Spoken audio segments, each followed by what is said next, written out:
बिस्मिल्लाहिर्रहमानिर्रहीम। बेटा आज हम पढ़ेंगे फर्स्ट ईयर का chapter number 6 chemical equilibrium. Chemical equilibrium में हम पढ़ेंगे law of mass section. Law of mass section का दूसरा नाम है equilibrium law. Now today we study the chapter number 6 of class first year and the name of chapter is chemical equilibrium, and we study the law of mass action, and the other name of law of mass action is the equilibrium law. Now discovery. सबसे पहले हम discovery बताएंगे। Discovery आपको यहाँ पर हमने बता रखी है बेटा। आप ये डिस्कवरी इसके साइंटिस्ट का नाम याद रखेंगी, गुलबर्ग एंड वेज, और सन याद रखेंगी। आपकी बुक में ये सन जिस बुक से आप स्टडी करते हैं उसमें 19 लिखा है, 19 रॉन्ग है, 1869 है। इसके बाद है बेटा मेन चीज़ें आपको जो पढ़नी है, थोड़ा सा ये मामूली सा एक तरह से आप समझे कि बच्चों को हार्ड लगता है तो आसान, जो चीज़ आ जाए वो आसान है, लेकिन बच्चों को हार्ड लगता है। लेकिन ये हार्ड नहीं है, अगर आप गौर से समझेंगे तो ये हार्ड नहीं है। Now it shows the relationship between reactant and product, both are in equilibrium. Means this law show that the reactant and product both are in equilibrium, and the equation is that small a capital A, small b capital B, C and D. Now it means the double arrow means the reversible sign of the reaction. Now here capital and small letter means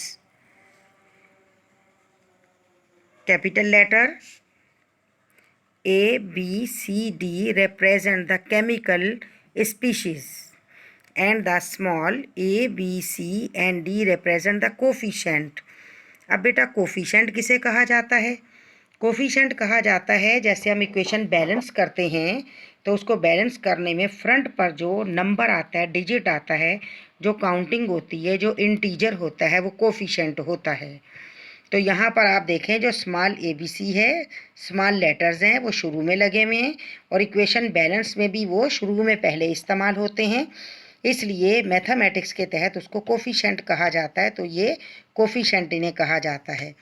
इसके बाद है equilibrium constant. Equilibrium constant को हम के सी से ज़ाहिर करेंगे, और प्रीवियस वीडियो में मैंने आपको ये सारा बता रखा है कि के सी किसका सिंबल है, के एफ किसका है, के बी, के ए, ये सब आपने उसे याद रखना है, तभी आपको फिर ये याद रहेगा।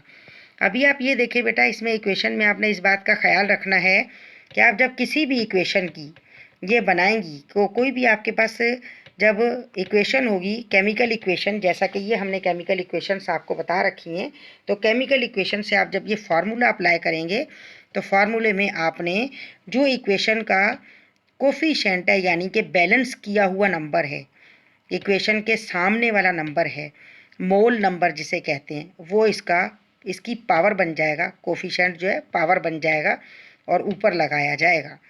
तो देखिए इसके मुख्तलिफ नाम हैं।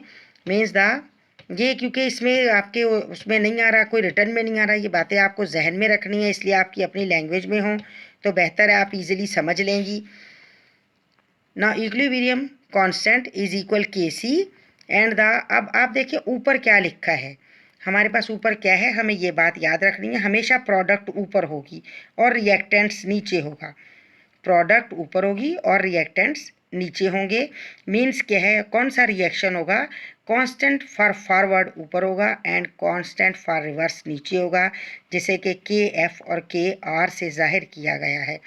ये बात आपको याद रखनी है, इसमें आपको रटने की ज़रूरत नहीं है, बस आपको यहाँ पर ये वाली बात याद रखनी है कि हमारे पास किसी भी केमिकल इक्वेशन में रिएक्टेंट होता है और प्रोडक्ट होते हैं। रिएक्टेंट और प्रोडक्ट के साथ हमें क्या करना है, देखें ये जैसा कि यहाँ पर है हमारे पास, ये देखें ये क्या है हमारा, ये हमारा रिएक्टेंट है, रिएक्टेंट, और हम ये जानते हैं ये हमारे पास क्या है, ये हमारे पास प्रोडक्ट है। ठीक है, ये प्रोडक्ट है हमारे पास। तो रिएक्टेंट और प्रोडक्ट को हमें इसी तरीके से यहाँ पर रखना है, ये प्रोडक्ट है। अभी हमने आपको फार्मूले में भी बता दिया है, तो इसको इस तरीके से आपने सेट करना है। इसमें काम ही ये है कि आपको जो इक्वेशन दी जाएगी आपने वो इक्वेशन लिखनी है, इक्वेशन बैलेंस करनी है और बैलेंस करके उसका इक्विलिब्रियम कांस्टेंट बनाना है। फिर आगे इसी तरीके से प्रॉब्लम होगी अगर आप इसमें परफेक्ट होंगी तो। और हम आपको पहले बता चुके हैं, now this bracket is called the square bracket and square bracket shows that the concentration means the concentration of reactant and the concentration of product, and here the square bracket is represent the concentration at equilibrium. Now K means the reaction rate or the rate of reaction. Constant depend on the temperature or verify or the velocity of the constant, means velocity, temperature raise the velocity. If temperature raised, then velocity of reaction also raised. Temperature increases, velocity increases, temperature decreases, velocity decreases. आप ये बात जानती हैं कि किसी भी reaction में जब टेम्परेचर बढ़ा दिया जाएगा तो उसका रेट इंक्रीज़ हो जाता है और अदरवाइज उसका रेट डिक्रीज़ रहेगा। फिर हम ये आपको बता चुके हैं कैपिटल और स्मॉल लेटर्स का, आपको ये बातें याद रखनी है ना। According to the law of the mass action, the rate of the forward reaction always equal to the rate of the reverse reaction.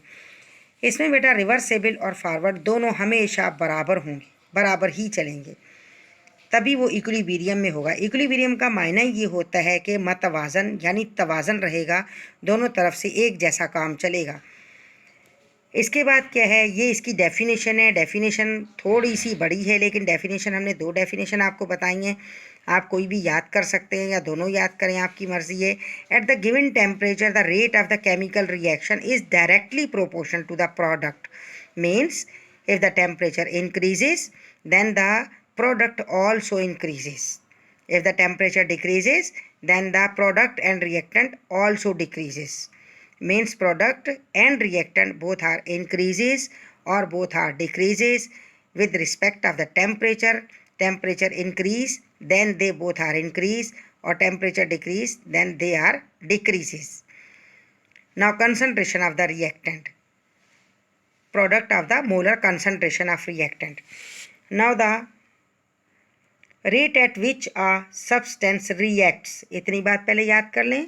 The rate at which a substance reacts, यानी वो रेट का मतलब क्या होगा, time, temperature, वो rate जिस पर कोई सब्सटेंस रिएक्शन करती है is directly proportional to its active mass and the rate of reaction is directly proportional to the product of the active मास।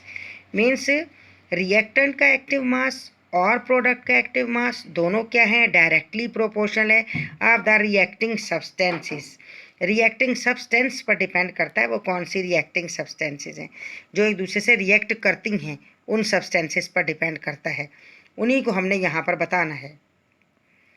इसके बाद बेटा देखें, यहाँ हमने बिल्कुल इजी तरीके से आपको ये इक्वेशन बना के दी है। इस इक्वेशन को आपने गौर से समझना है और ऐसी और इक्वेशन भी आपने बनाने की कोशिश करनी है। Nitrogen and oxygen combine to produce nitrogen monoxide means NO बना देगी। इसके बाद इसे बैलेंस करेंगे, जो बैलेंस इक्वेशन है हमारी। अब हम अकॉर्डिंग टू रूल जो ऊपर हमने फार्मूला लिखा था उसके तहत देखें, हम अगर लिखेंगे तो आप देखें ये वाली बात जानते हैं कि ऊपर क्या आएगा, ऊपर आएगा प्रोडक्ट और नीचे क्या आएगा, रिएक्टेंट आएगा। तो यहाँ देखें ऊपर प्रोडक्ट आएगा यानी एरो के बाद वाला ऊपर आ गया और एरो से पहले वाला नीचे आ गया, और जो बैलेंस में 2 यूज़ किया गया है वो देखें पावर बन गया है। हमने आपको यही कहा है कि आपने ये वाली बात याद रखनी है। अभी आप यहाँ देखें, इसमें नेक्स्ट सेकंड जो इक्वेशन है उसमें आप देखें तो उसमें क्या है हमारे पास, nitrogen and hydrogen combine to produce ammonia. ये देखें अमोनिया बन रहा है। अब यहाँ बैलेंस में हमें हाइड्रोजन के सामने 3 नज़र आ रहा है, NH3 के सामने हमें 2 नज़र आ रहा है। अब आपने बात याद रखनी है कि ये क्या है, ये कोफिशिएंट हैं, तो ये पावर बन जाएंगे। तो यहाँ देखें आप, ये कोफिशिएंट जो है ये क्या है, ये पावर बन चुका है। हम यहाँ जो फार्मूला अप्लाई कर रहे हैं उस पर देखें, हमने प्रोडक्ट ऊपर लिखा और रिएक्टेंट नीचे लिखा है। ठीक है बेटा, इसकी प्रैक्टिस कीजिएगा, इसे याद कीजिएगा और चैनल को आपने सब्सक्राइब करना है ताकि यहाँ भी आपका एक ग्रुप बन जाए मेरे पास। आपकी मेल मेरे पास पहुँच जाएगी, जीमेल पहुँच जाएगी और आप मेरे पास ग्रुप में ऐड हो जाएंगे। तो आप सब्सक्राइब करना नहीं भूलिएगा, सब्सक्राइब करें ताकि हर नई वीडियो आने वाली आपके पास पहुँच जाए और आप जो है उससे पढ़ें और पढ़ के अपनी बुक से और इक्वेशन भी देखें और प्रैक्टिस में लेके आएँ खुद को। ताकि आप अच्छे से नंबर हासिल करें। मेरी दुआएं आपके साथ हैं, मेहनत करना नहीं छोड़ना है। इंशाअल्लाह ताला अल्लाह ताला आपको कामयाब करेगा। Okay, thank you so much and अल्लाह हाफिज़ बेटा।